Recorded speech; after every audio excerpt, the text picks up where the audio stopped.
কি হলো, কিছু বলবি? ড্যাডি, এখন আমার 20 লাখ টাকা লাগবে, তাড়াতাড়ি দাও। কি টাকার কাছে কথা নাকি যে তোকে ছেড়ে দেবা? এত টাকা কি করবি? ড্যাডি, আমি জুয়া খেলাতে হেরে গেছি, আমার এখন 20 লাখ টাকা লাগবে, না হলে আমি অনেক প্রবলেমে পড়ে যাবো।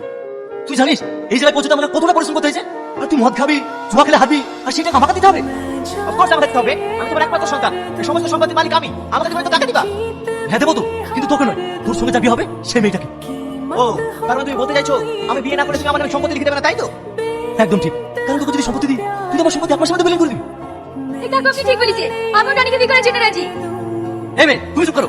আমার ছেলে যেমন তুমিও তেমন, আমার ছেলের সঙ্গে তোমার কোনোদিন বিয়ে দেবো না। আমার ছেলে বিয়ে দেবো গ্রামের একটা সহজ ছোট মেয়ের সঙ্গে। ঠিক আছে ড্যাডি, তোমার যদি এই কথা হয় তাহলে তুমি মেয়ে দেখো, আমি এক সপ্তাহের মধ্যে বিয়ে করবো।